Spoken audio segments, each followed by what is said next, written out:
Hey everyone, I'm not going to waste anyone's time with a long intro because that's what the video description is for. You know what this is about, so let's get right into it. Jumping directly into the first notes, first of all, it goes without saying that if you have already completed a run of the Scourge and you've built up your Gamma team, just use them. I don't have that option because I'm free to play and still have not unlocked Abomination, and I also just don't have any gold. Now, if you're like me, then I used for the first node the same bio team as I did for the tier 4 and 5 Origin Gear challenges, which is this one right here, Squirrel Girl, Ghost Spider, Spider-Man, Spider-Man Miles, and Ms. Marvel. It's a team with pretty good sustain and control, so for the first wave we just shut down the cleansers and then quickly burn through everyone who had using our relatively strong strikers, raiders, skirmisher, assists, and all that.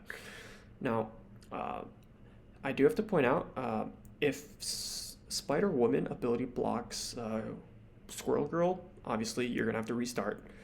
But otherwise, the enemies fall pretty quickly. It's not that big a deal, just spread some slows and defense down, get lucky a bit with energy, and make sure you have Spider-Man special or some other way of spreading slow when the second wave drops. Gwen or Ghost Spider Ultimate's a pretty good option also.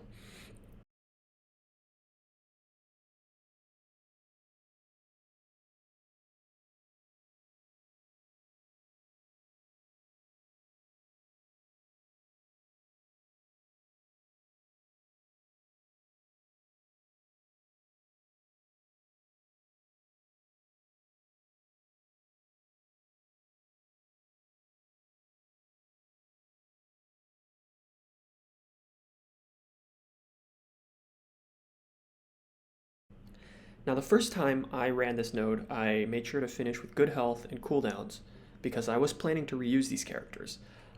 In this run, you'll see I don't bother with that because there's actually another usable bio team for the second node, and I was able to make them work.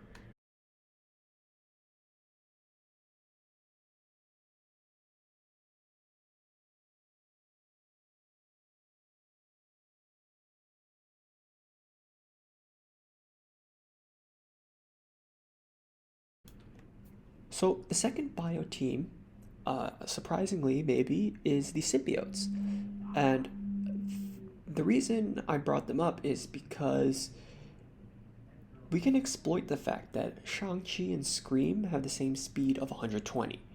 Now, with some luck, as in Scream winning the coin toss, we can actually drop Mordo under 25% health, and then that will give Venom enough speed bar to go before Shang-Chi and put an ability block on him.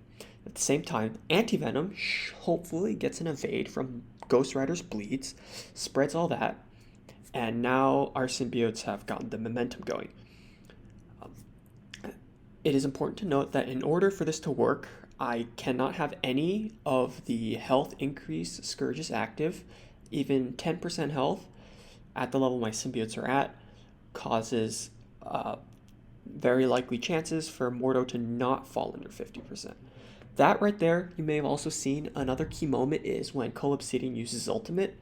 I was very lucky that he hit Venom, who did not have regenerations on him, because if Obsidian hits someone who has regeneration, he will steal the regeneration, he will extend it because of the when it rains Scourge, and then because of that, when he taunts next turn, and then he has like 3 turns of regeneration, he has like a really inflated resistance, and it's really hard to get through him. Also, you'll see that Venom did nearly die here, partly as a result of 2 of the Scourges I chose, Weakened, which reduces healing by 20%, and Off Balance, which gives heal block whenever a character gets offense up or defense up.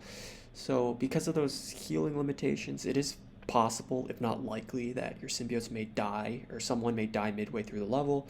It's not the end of the world because Anti-Venom can revive. However, in those cases, it still may be worth it to restart if you really care about the efficiency points, because Anti-Venom not getting the 3 energy from his special means you may lose some momentum off of his ult, which you'll see comes in pretty important at times.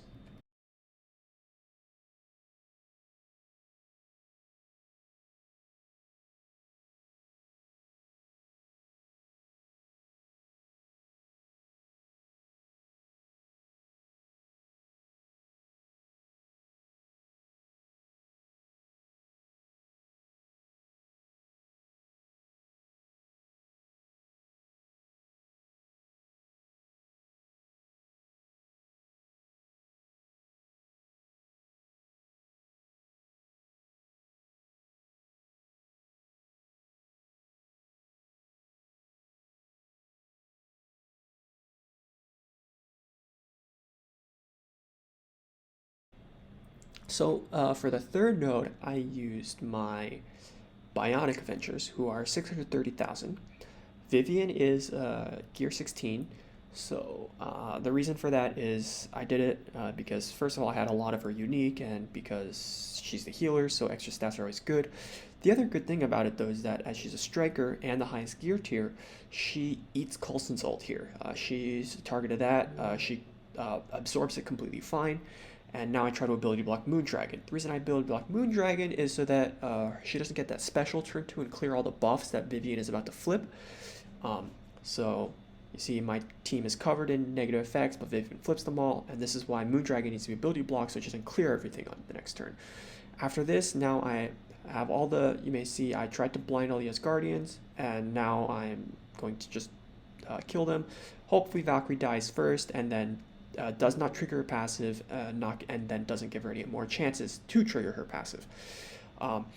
Here, the second wave, I want to point out, ended up playing a little differently than in my previous run, which is actually not recorded. But you're going to see I have to tank Cloak ult here because this run was actually the first run in which I used the Scourge that gives me slow whenever someone gains ability energy. I activated that kind of forgetting that I used Bionic Avengers on this node, but that just means that whenever I'm getting ability energy, I'm going to get a lot of slows, and because of that, I was not able to use Vivian's special onto Cloak when the second wave dropped, and instead got stuck behind Red Guardian taunt. But in the end, again, I'm not using these characters in any other waves or any other nodes, so it doesn't matter if they get close to dying on this last wave because they're not getting used again.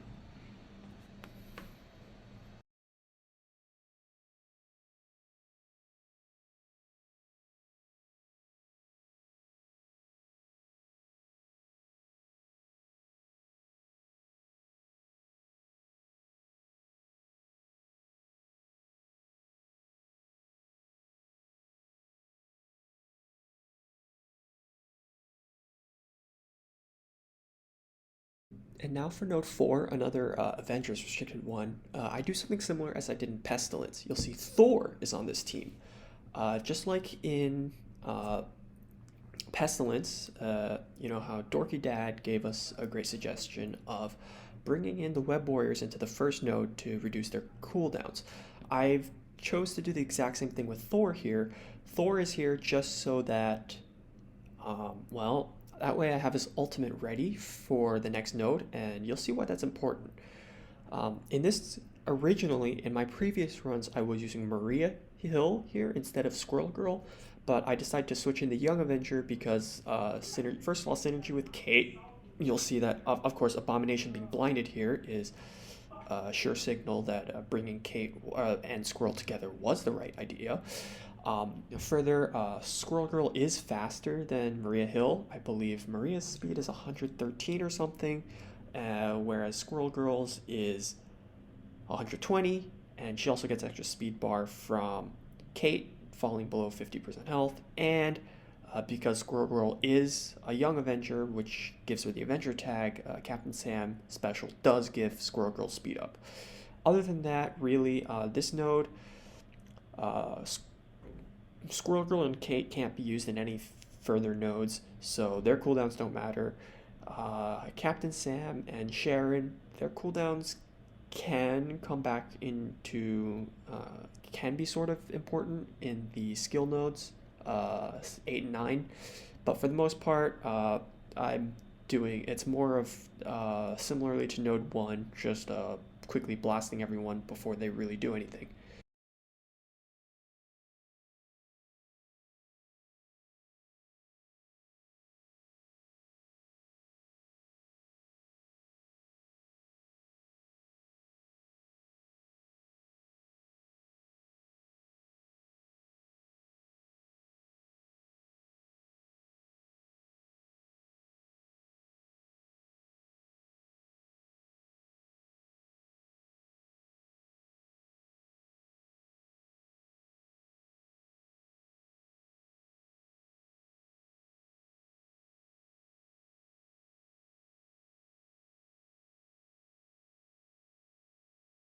Okay, next moving on to the uniquely restricted mission 5. I used my full hero Asgardians, even though they're only 580,000 power, because they're just pretty good. I also don't have Ravagers in Wave 1 built to a usable level. Here, I need to get lucky for Omega Red and Silver Samurai to both target Sif with their turn 1s. Heartless Doctor Strange seems to always hit her because she's the only one with a positive effect for his special to steal. At least that's my theory. And then you'll see that's why I wanted Thor to have his ult ready, just because a couple stuns off the rip can be really, really valuable. I want to mention I switched in Heimdall over Hulk, who I was using in that place in my previous runs.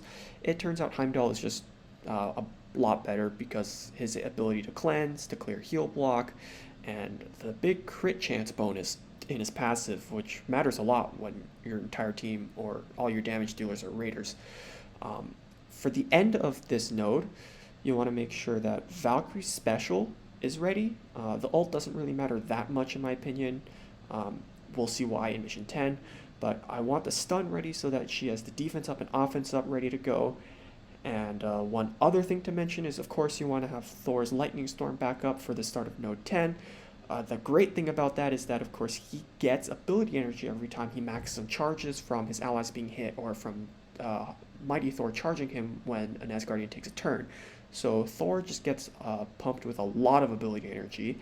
And the best thing about this ability energy is that it does not trigger any Scourges, because the passive energy gain from Thor, passives don't trigger other passives, and for whatever reason that means that Thor's passive ability energy gain does not trigger the Scourges that punish you for gaining ability energy.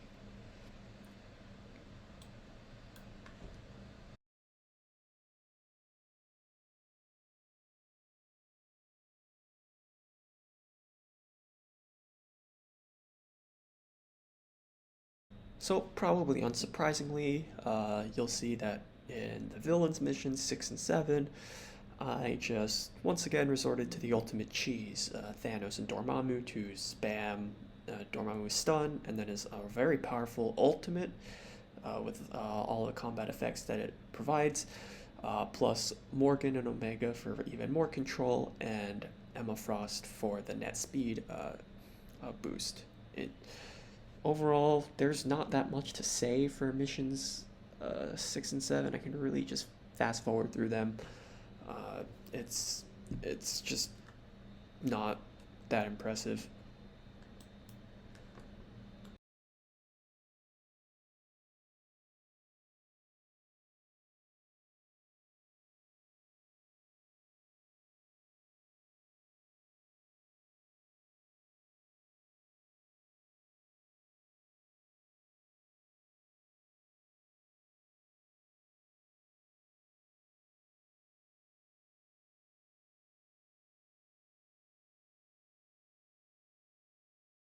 Okay, now on to the skill missions. For the first one, you see there's Emma and Drax in here, so a bit of enemies being a little faster, and an auto taunt, which is the signal to bring in Zemo. For this, I brought in my mostly skill rid characters, Secret Avengers, Zemo, and Kestrel here. I bring Zemo over Shang-Chi because, of course, I want that quick speed to break the Drax taunt. Also, just because the opening ability block and slows, and then as a raider, the vulnerable markings on the clump of Emma and that group over there is really strong. It's just really good. I don't know what else to say. Um,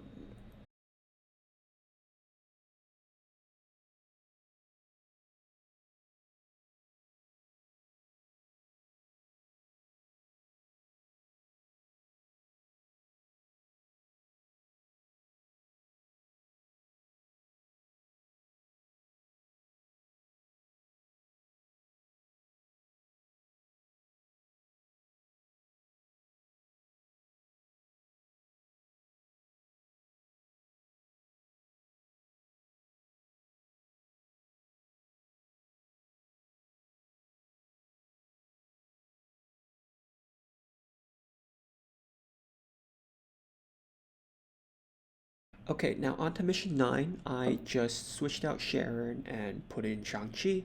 Shang-Chi is here just because raw damage, and of course his ult pairs very well with Kestrel's turn 1 special, throwing out an area defense down.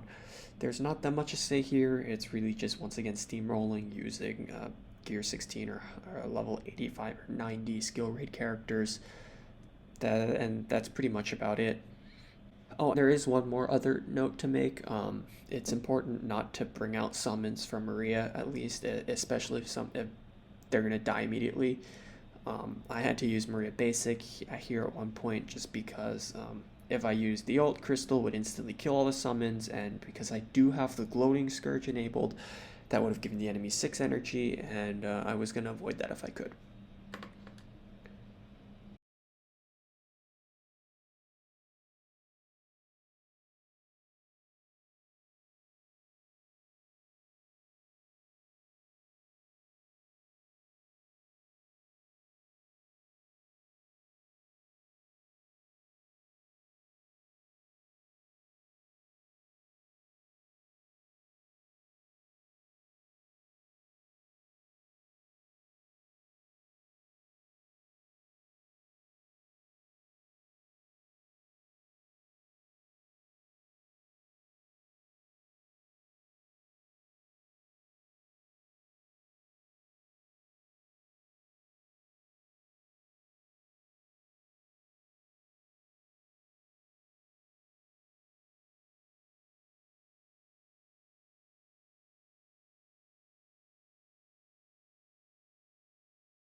And now with that done, we can move on to the final node, the final mission of the Scourge.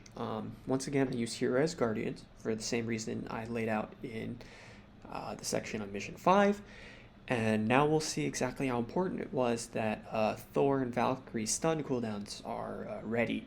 So here I had to restart until Ironheart hits Sif, just because I don't want the ability block going on anyone else, and Sif blocked it anyway, which is even better.